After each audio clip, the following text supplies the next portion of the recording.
Guess who's back with another making tea and talking video? Woo!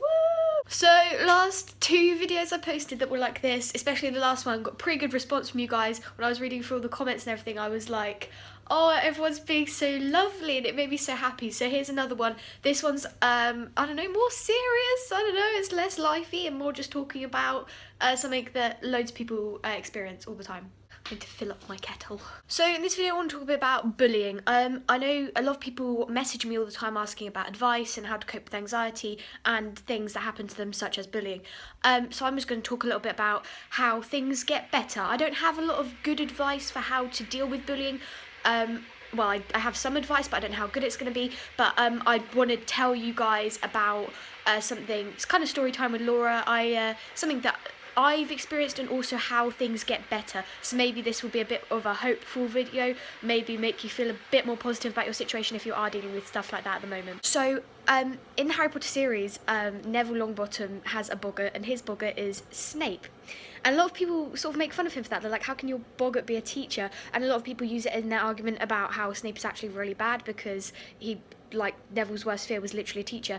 This is something I relate to on a really deep level, and that's why on my video about Snape, a lot of people are like, how do you hate Snape? But I hate Snape because of the things that happened to me when I was a child. I never knew what my boggart was. I always wondered. And about 2 years ago, I started working in a supermarket near my house. On the cake counter, I do baking bread and whatnot. And I see people I know all the time. I see old teachers because it's in my, my village. And I was working one day and this woman walked into the shop. Now this was a woman who from the age of about 4 to 11 was mentally abusive to me. And it's obviously when you're that age, a lot of people don't believe you. Like a 4-year-old saying a teacher's picking on them, who the hell is going to believe that? But it was looked into by authorities and stuff, and it turned out, I was telling the truth. This teacher is kind of a nasty piece of work. She does it to a lot of students that are like me, and that I went to a Catholic primary school, and I'm not saying it's like a Catholic thing, but they were very they only liked a certain type of student, and I didn't fit that. And I was told on numerous occasions from such a young age that I needed to change. I needed to stop wearing my crazy hats into school. I needed to stop drawing attention to myself by being unusual.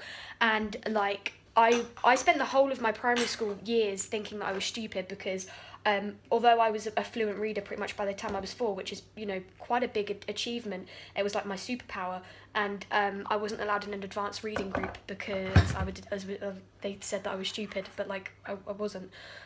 So anyway, this teacher walked into the shop, and I have never felt fear like that in my life. I've done a load of scary things and I like feeling scared and the adrenaline, but this was paralyzing, crippling, terrifying fear. And it felt like the fear that's described in books. That's the only way I can describe it. My knees literally felt like they're about to give way. I was shaking, I couldn't breathe, I couldn't catch my breath or anything. And this woman walked past and I knew she saw me, and she turned the other way because she bloody hated my guts. But I was stood there and I was shaking. I thought I was going to burst into tears. I was like, I understand now what my boggart is. How ridiculous. I was upset with myself that my boggart was a teacher. I felt stupid. But things don't always happen that way and stay that way forever. It's now 2 years later, and I was in work yesterday and I saw that same teacher, and I'm not scared of her anymore because over the last 2 years, I've grown so much as a person, and despite having a bunch of teachers, not even just her, and students, be horrible to me throughout the whole of my childhood, and despite that being the reason, the main cause of the fact that I'm on medication for my mental health, I have therapy, and that for a really long time, I thought I was stupid. I thought that I thought that pursuing a career in musical theatre was ridiculous, and that I was never gonna get anywhere. I had teachers tell me that I couldn't sing, that I was tone deaf, and that I was never allowed to participate in the school talent shows because I wasn't good enough. I distinctly remember a bunch of teachers making me sit outside an office for a whole day, missing all of my lessons, while they sat around me and made me confess to doing things to other students that I'd never done. Things like that. I was made to believe I was a really terrible person. And so when I went to secondary school, it was a massive shock that suddenly I was getting A's, and I was put in top sets for things, and I was considered good and at what I wanted to do. But that still didn't, it still didn't make my confidence change all that much. But over the last 2 years, I now have the most amazing group of friends. I thank God every day for Ella and Becca and the rest of the squad, and Lauren and everyone. And although my anxiety gets bad and although my health isn't great, I have a positive future ahead of me. To my singing teacher who told me that I couldn't sing, I've been accepted onto a highly competitive musical theatre course to study musical theatre and pursue a career in that. And I got full marks in my ancient history AS level, which is one of the really hard A levels to do. And now I'm doing my A levels, and I'm predicted A's, so I'm not as stupid as I was made to believe. And despite everything that's happened to me, I have this YouTube channel, and I have people that want to listen to me rant while I make tea. A massive coping mechanism for me when I was that age was reading. I'm going to make a separate video about why I love Harry Potter, because it'll be too much to go into in this one. But it's something that's really important to note, because the reason Harry Potter is so important to me is because throughout that time period when I didn't have any friends and I didn't have a supportive learning environment, my parents were amazing throughout the whole thing, and my brother was amazing as well. But I turned to Harry Potter because reading Harry Potter was my alternative to sitting in the toilets and crying at lunchtime, or being too scared to go out into the playground because the teachers would call me over and pretend that I'd done bad things that I hadn't done, just to get me into trouble. And so I returned to Harry Potter. I'd sit in the library and I'd read or whatever. And now I have, if I could have told 6-year-old me that I was gonna have amazing friends, I wasn't gonna be lonely anymore. I was gonna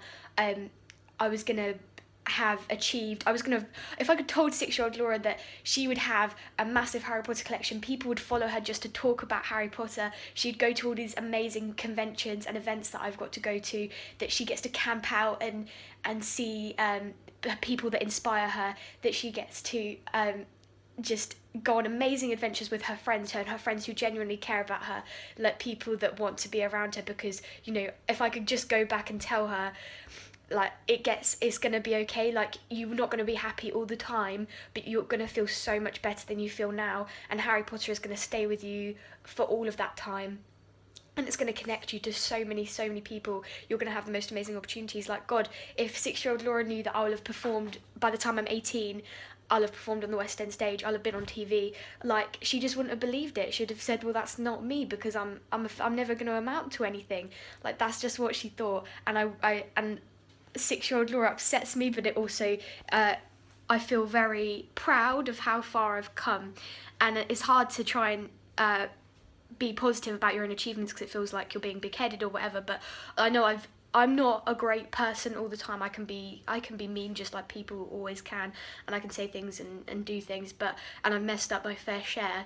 But generally, I'd like to think that 6-year-old me would be really proud of me, and that's something that's really important to me to acknowledge, because it makes me feel more confident in sort of where I am, especially at this time in my life where I feel so displaced and like I'm really on the edge of massive changes. So I know this has gone off massively on a tangent, but what I'm trying to say in this video is that if you're going through something right now, and if you're being bullied, if you're facing problems from other students and teachers, because people can be mean, people can be absolutely horrible to you. I'm going to make a separate video on dealing with anxiety, because it's a separate issue, but mental health can stem from these things. I know that the reason I have a lot of the problems that I do now is because of the stuff that happened to me in primary school, but I've made peace with that, and there's nothing I can do now. I've just got to work on being better.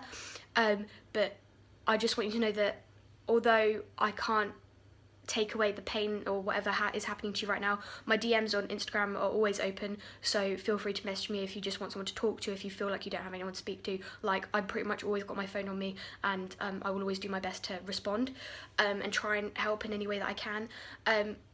Try and just keep doing the things that you love. Never change for anyone. I was constantly told in primary school, either you put a bubble around yourself and you ignore the fact that everyone is being abusive and kicking you in the playground, not letting you walk across the playground, kicking your shins, pulling your hair, in some cases breaking my fingers. That's the thing that happened to me in primary school.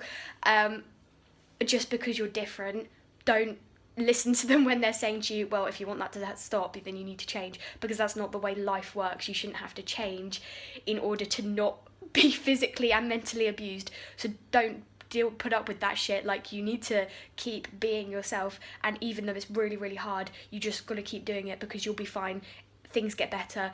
Give it 10, 11 years. It may not take that long, but I know for me, 6-year-old Laura versus 18-year-old Laura, like, it's just a lifetime of difference, and things can change and things get better. So I know this was super rambly again, and I don't know if this was informative at all. It just made me, I just started thinking a lot the other day when I did see that teacher in my workplace, and I realised that she wasn't my boggart anymore, and I was like, life gets better, kid. Like, you don't have to be scared of this massive old woman now who, like, she's irrelevant to everything that I will ever do, and like, I have a future ahead of me that can be great if I keep going the way I'm going. And you all have amazing futures ahead of you as well.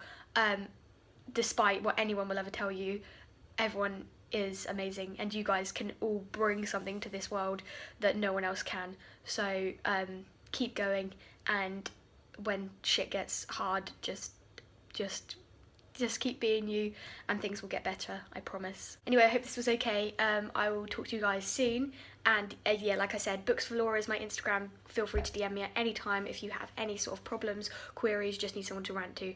I will always be listening and helping in any way I can. Peace out.